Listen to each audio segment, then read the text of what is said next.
Ambassador Crystal stood at the viewing window of the Federation Council station, his four arms crossed in what humans would recognize as frustration. His scales shifted from calm blue to irritated orange as he watched the human cargo ship dock at Bay 7. The vessel was 3 days early. 3 days. In his 40 cycles of diplomatic service, he had never seen any species arrive early to anything. "They are here again," he said to his assistant, a small feathered Avixie named Pip. "The humans." Pip chirped nervously. "Should I prepare the welcome protocols?" "The welcome protocols are scheduled for 3 days from now," Crystal replied, "because that is when they were supposed to arrive." This was the 5th time the humans had done this. The Federation had been dealing with the strange species from the Sol system for only 2 standard years, and already they had caused more confusion than any other member race in the Federation's 1,000-year history. It had started simply enough. When human explorers first made contact with the Federation, they were given the standard New Species Integration Package. This package contained everything a new civilization needed to know: the basic laws of the Federation, the standard trade agreements, the minimum requirements for space travel safety, environmental regulations, and diplomatic protocols. Every species received this package. Every species followed it. The package represented 1,000 years of careful negotiation and compromise between hundreds of different civilizations. It was perfect. It was complete. It was the way things were done. The humans had read the package, nodded politely, and then proceeded to do something no species had ever done before. They treated every minimum requirement as a starting point. Crystal remembered the first sign of trouble. It came from the Federation Safety Committee. The minimum requirement for emergency life pods on a cargo vessel was 1 pod for every 20 crew members. Human ships arrived with 1 pod for every single crew member, plus extras. When questioned about this expensive and unnecessary addition, the human captain had simply shrugged and said, "What if more than one thing goes wrong?" The Federation engineers had been confused.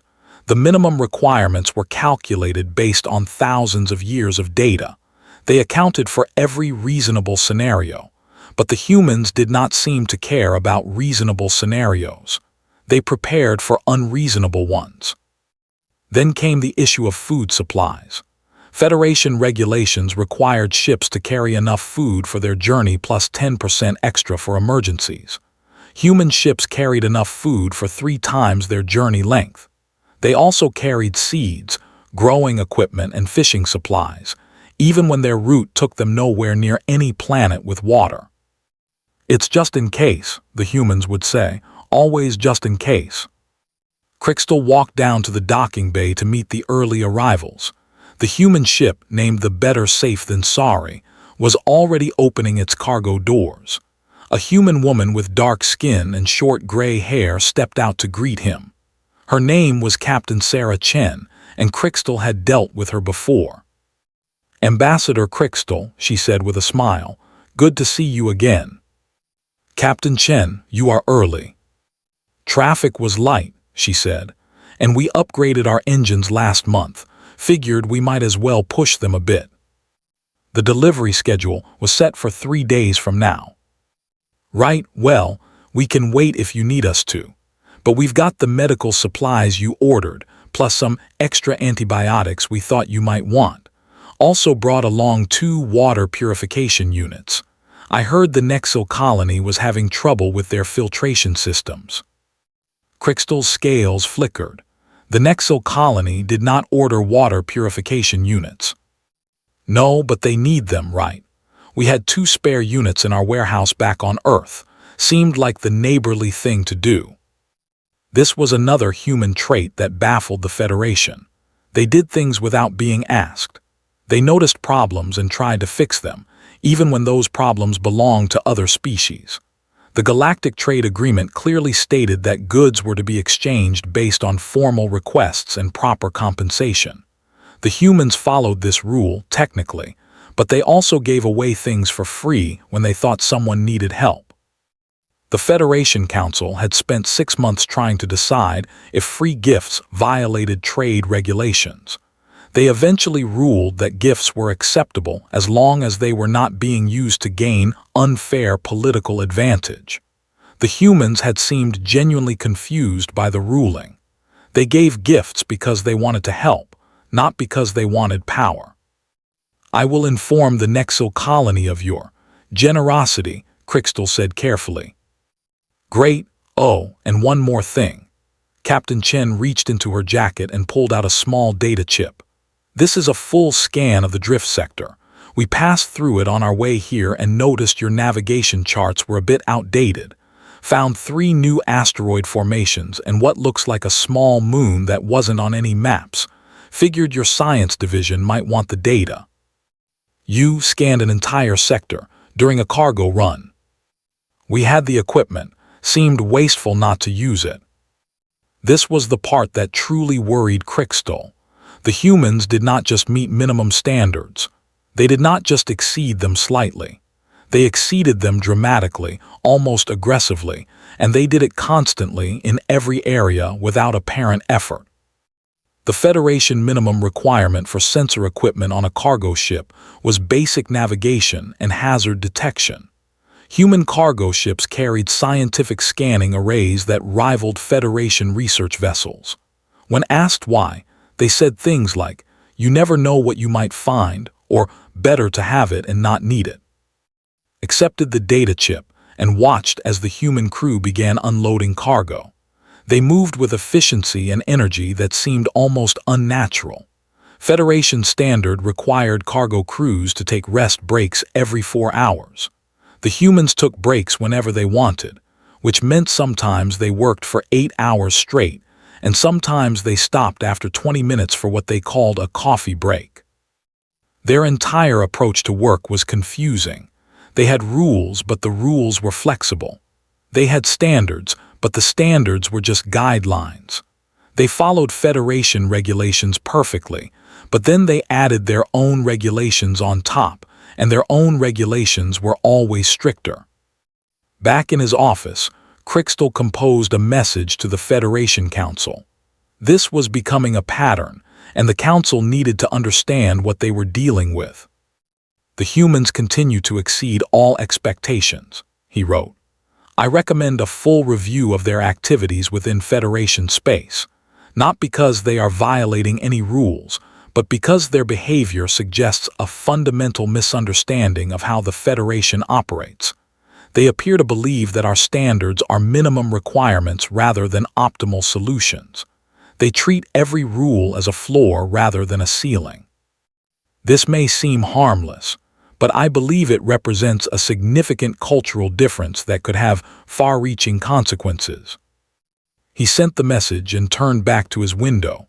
Outside, the humans were already finished unloading. The entire process had taken 2 hours. Federation standard was 8 hours for a cargo load of that size. Crystal's scales turned a worried shade of purple. He had a feeling that things were about to become very complicated. The Federation Council meeting was held on the great station of Nexus Prime, the political heart of galactic civilization. Representatives from over 200 species gathered in the massive circular chamber, their seats arranged by seniority. The oldest races sat closest to the center, while newer members sat along the outer rings. The humans, being the newest members, sat at the very edge. Their delegation consisted of 3 people: Ambassador David Park, a calm older man with patient eyes; Dr. Maya Singh, a young scientist who seemed fascinated by everything she saw; and General Thomas Wright, a military officer who sat very straight and said very little. High Chancellor Vorn, a massive crystalline being from the silicate cluster, called the meeting to order. His voice resonated through the chamber like wind chimes in a storm. "We are gathered to discuss the Human Integration Review," Vorn announced. "Ambassador Crystal, please present your findings." Crystal rose from his seat, his scales shifting to formal gray. "Thank you, High Chancellor. Over the past 2 standard years, I have observed human behavior within Federation space. My findings are unusual. He activated a holographic display showing various charts and graphs. The humans have not violated any Federation regulations. In fact, their compliance rate is 100%. However, their interpretation of our regulations differs significantly from every other species in the Federation. The display changed to show a comparison chart. Federation standard for cargo vessel life pods, 1 per 20 crew members. Human ships average 1 per single crew member, plus 30% additional capacity. Murmurs rippled through the chamber. Federation standard for emergency food supplies. Journey length plus 10%. Human ships average 300% of journey length. The murmurs grew louder. Federation standard for medical equipment. Basic first aid and emergency treatment capabilities. Human ships carry full surgical suites, disease treatment facilities, and experimental medication stores. A Dravix representative raised one of its tentacles. Surely this is excessive waste. The resources required for such equipment must be enormous. That is correct, Crystal replied. Human ships use approximately 40% more resources than Federation standard. However, they have also had 0 casualties in 2 years of operation, compared to the Federation average of 0.03%. 0 casualties. High Chancellor Vorn leaned forward, his crystalline body catching the light. That is remarkable. It is unprecedented, Crystal agreed. In the entire history of the Federation, no species has achieved 0 casualties for more than 6 months of space travel.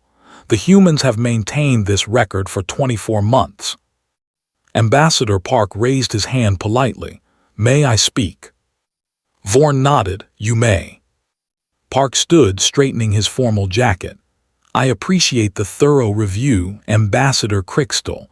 I'd like to offer some context for our approach. He walked to the center of the chamber, where a speaker's platform allowed him to address the entire council. When humanity first developed space travel, we made many mistakes. We lost ships, crews, and colonies because we underestimated the dangers of space. We learned painfully that the minimum required for survival is rarely enough when things go wrong. The chamber was silent. Our history is filled with disasters that could have been prevented with better preparation. So we developed a philosophy: hope for the best, prepare for the worst. We don't just plan for what should happen. We plan for what could happen, no matter how unlikely. But the Federation standards are based on 1,000 years of data, the Dravix representative protested. They account for every reasonable scenario. Park nodded respectfully. You're right. Your standards are excellent for reasonable scenarios, but in our experience, space doesn't always follow reasonable rules. Asteroids change course. Equipment fails in unexpected ways. Unknown factors appear without warning. We've found it's better to be prepared for the unreasonable. Dr. Singh stood up from her seat. If I may add something. Park gestured for her to continue. The Federation's approach to standards is optimization, she said. You've calculated the most efficient use of resources for acceptable risk levels. It's mathematically elegant. But humans don't think in terms of acceptable risk.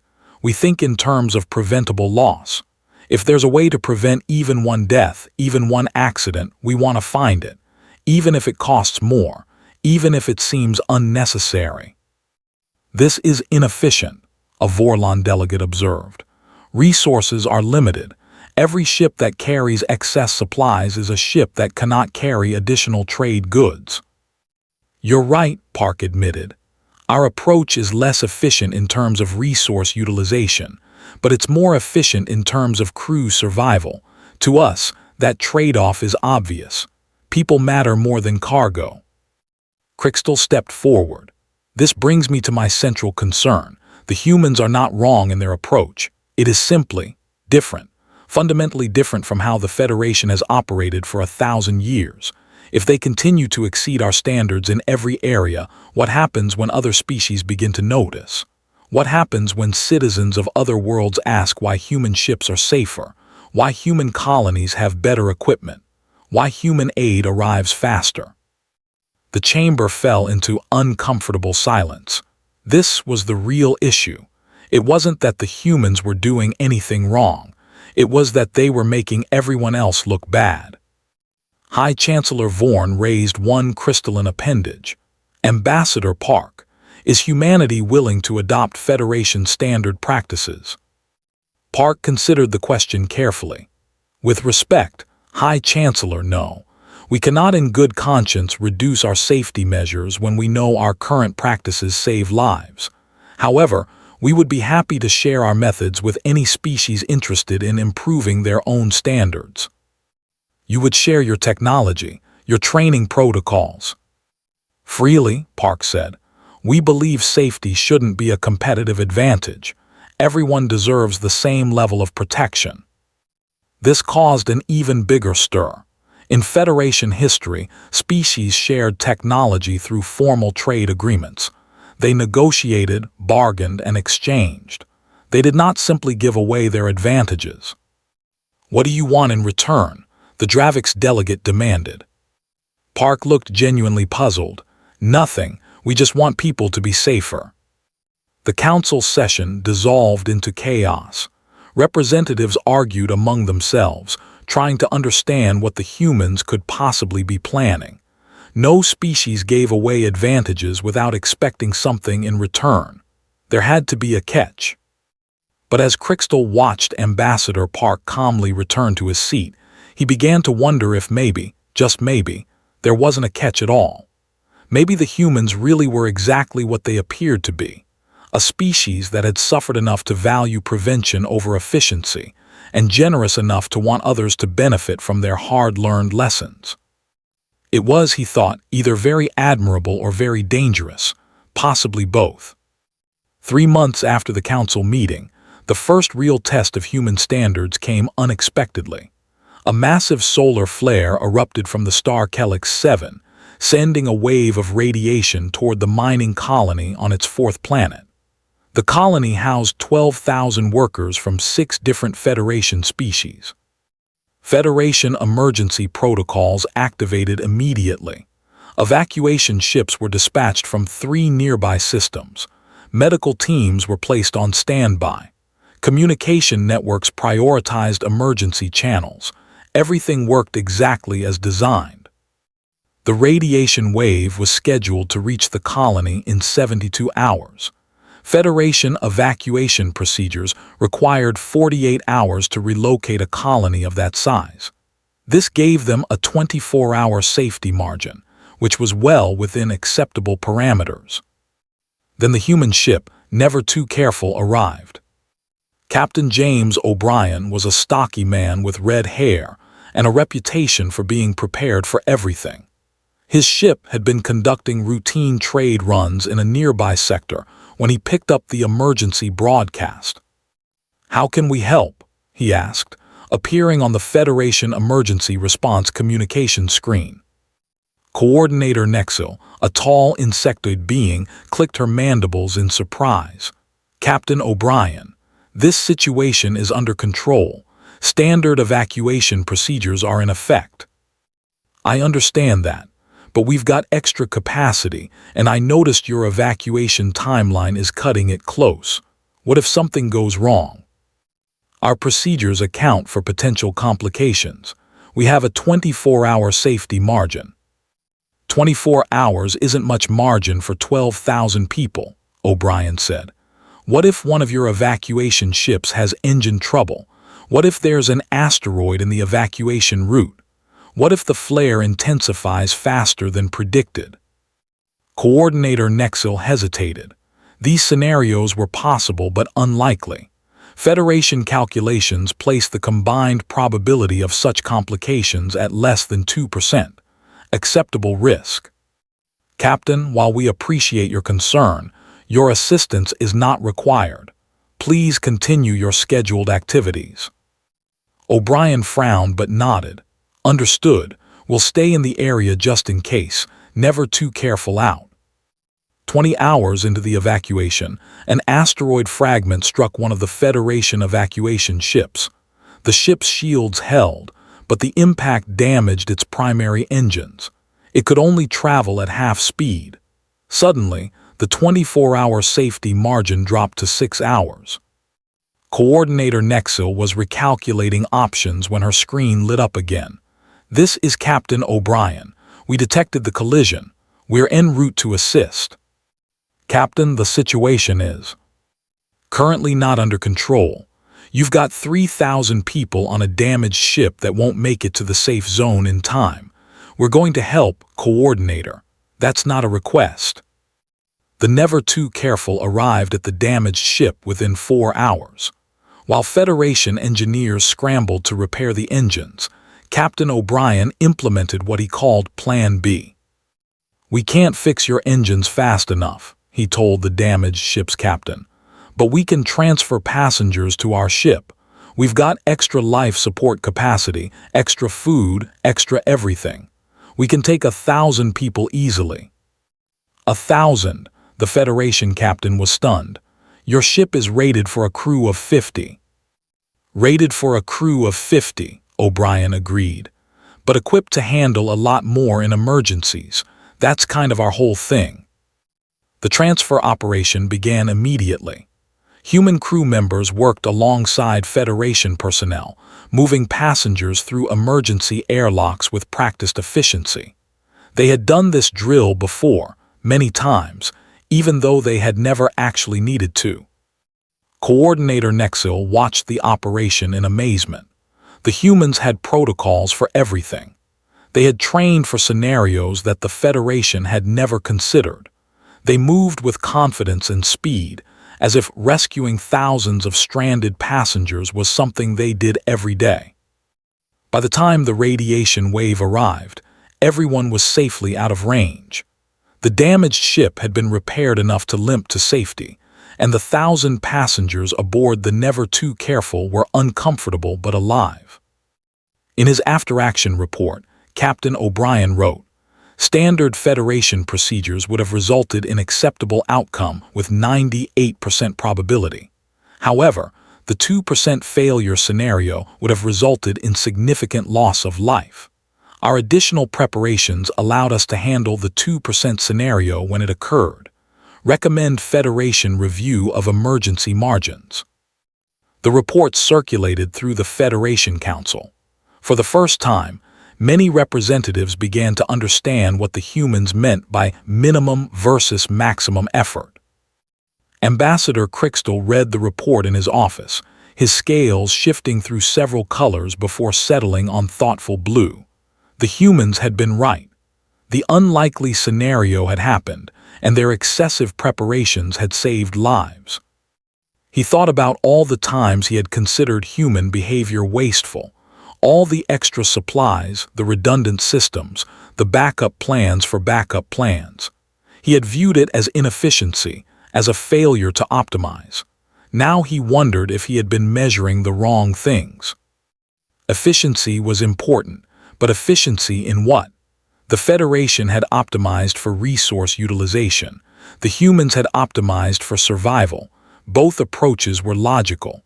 But when the unlikely happened, only one approach kept everyone alive.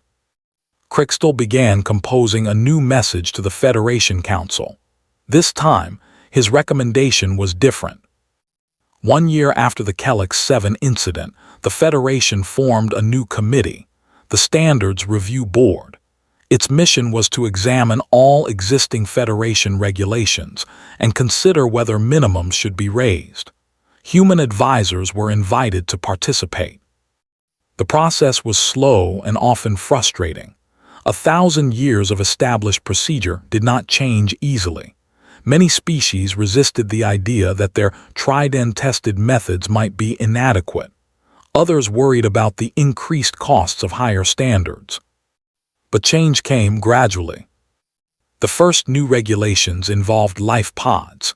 The Federation minimum was raised from 1 per 20 crew members to 1 per 10, with a goal of 1 per 5 within 10 years. Human representatives argued for 1 per crew member, but compromised on the gradual implementation. Medical equipment requirements were expanded to include treatment for 40 additional common diseases and injuries.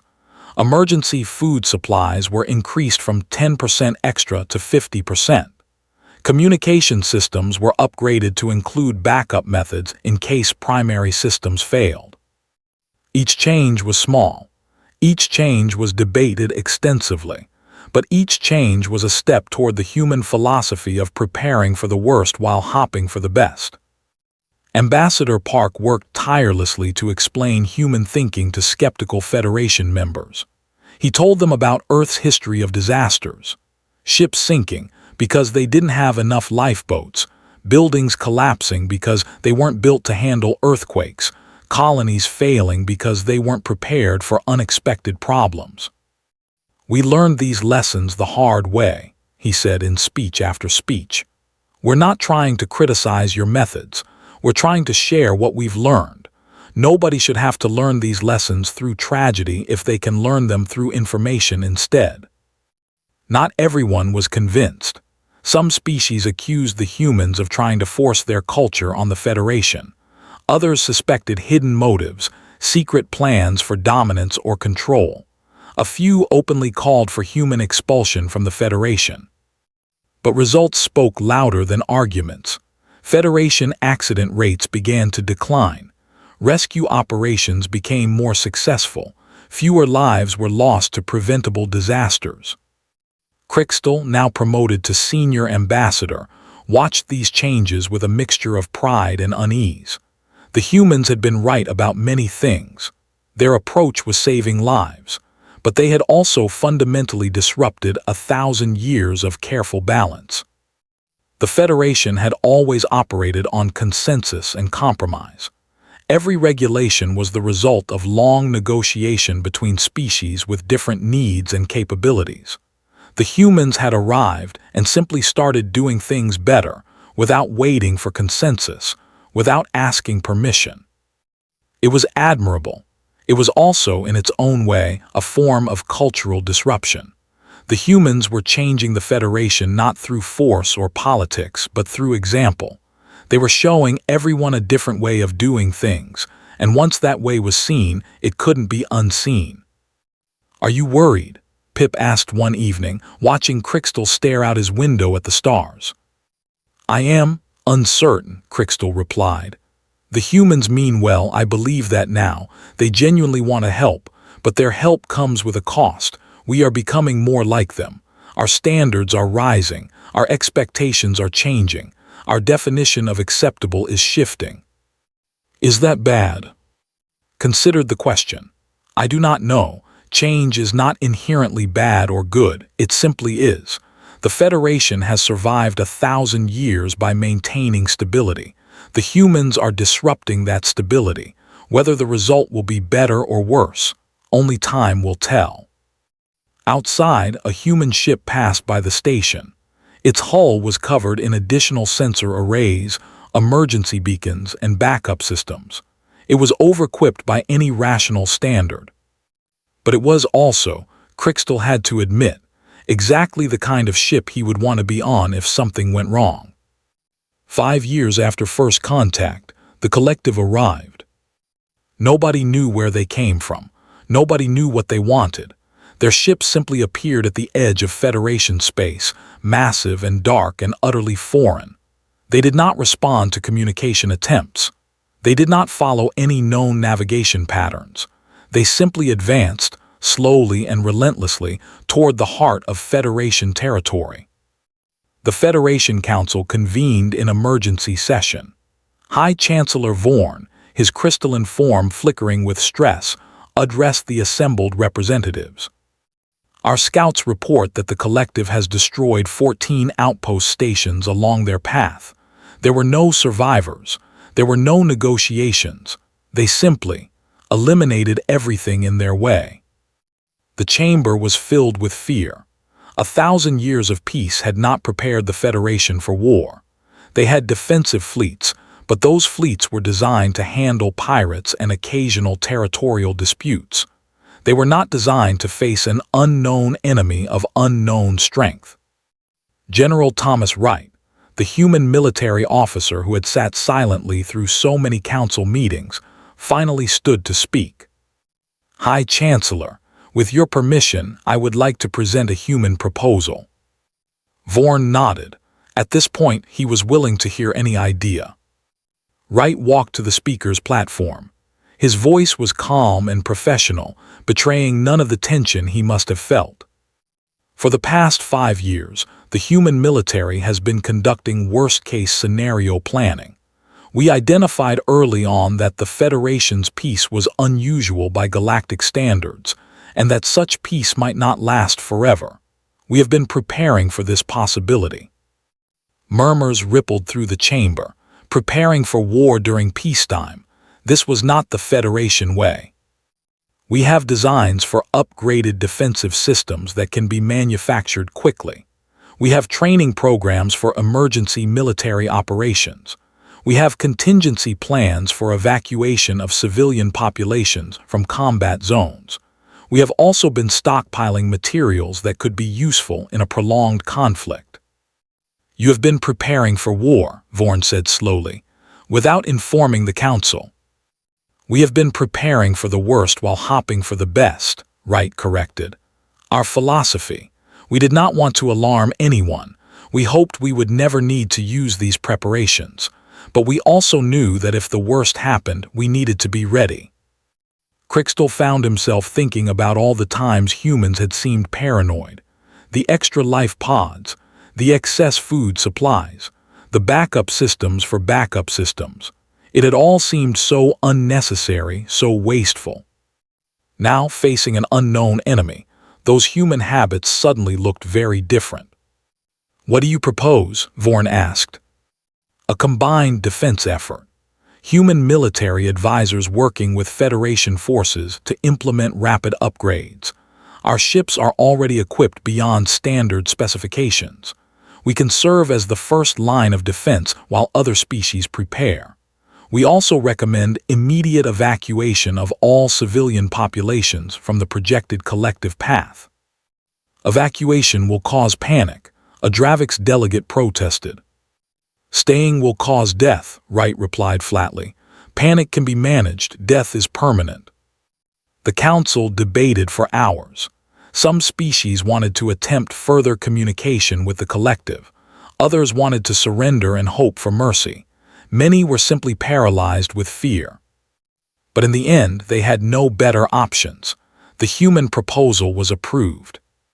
What followed was the most intensive mobilization in Federation history. Human engineers worked around the clock, upgrading weapons systems, reinforcing shields, and installing backup equipment on every available ship. Human trainers ran crash courses in combat procedures for species that had never fired a weapon. Throughout it all, the humans remained calm. They had trained for this. They had prepared for this. They had run simulations of this exact scenario dozens of times, even when everyone told them it would never happen. "How are you so calm?" Crystal asked Ambassador Park during a brief moment of quiet. Park smiled tiredly. "We're not calm, we're terrified, but we've learned that fear is less paralyzing when you have a plan. When you've prepared, you can act instead of freezing. That's the whole point of preparation, not to prevent fear but to prevent paralysis." The first battle came 3 weeks later. The collective ships entered the Nexus system, heading directly for the Federation's heart. The combined defense fleet met them at the system's edge. The battle was brutal. The collective's technology was advanced and their tactics were unpredictable. Federation ships took heavy damage, casualties mounted. But the humans' preparations made a difference. Ships with upgraded shields lasted longer. Crews trained in emergency procedures responded faster. Backup systems kicked in when primary systems failed. Medical facilities treated the wounded while the battle still raged. And then something unexpected happened. The collective paused. Their ship stopped advancing. They held position for several minutes as if reconsidering. Then, for the first time, they transmitted a message. "You are different," the message said. You fight beyond your expected capability. You do not follow predictable patterns. We will observe. We will learn. We will return when we understand. The collective ships turned and withdrew, disappearing into the void as mysteriously as they had appeared. The Federation had survived, not through superior technology or overwhelming force, but through the simple fact that they had been more prepared than expected. The collective had calculated their invasion based on Federation standard capabilities. They had not accounted for a species that treated standards as minimums rather than maximums. In the aftermath, High Chancellor Vorn addressed the Council one final time. "We have learned a painful lesson," he said. "For 1,000 years we believed that optimization meant efficiency, that good enough was good enough, that preparing for unlikely scenarios was wasteful. The humans showed us another way. They showed us that true optimization means preparing for everything, even things that should never happen, because sometimes the impossible happens, and when it does, only those who prepared survive." He turned to the human delegation. "Ambassador Park, on behalf of the Federation Council, I extend our deepest gratitude. Your species has changed us. Perhaps that change was uncomfortable. Perhaps it challenged our assumptions. But today, that change saved us all." Park stood and bowed respectfully. "We didn't change you, High Chancellor. We just reminded you of something every civilization eventually learns. The universe doesn't care about our calculations. It doesn't follow our standards. The only way to survive is to be ready for anything." Listened to these words and felt his scales settle into a color they had never shown before, a warm golden shade that indicated profound agreement. After 5 years of watching, questioning, and gradually understanding, he finally comprehended what the humans had been trying to teach them all along. Standards weren't ceilings, they were floors. The minimum wasn't a target, it was a starting point, and preparation wasn't waste, it was wisdom. The Federation would never be the same, and that, Crystal finally understood, was a good thing.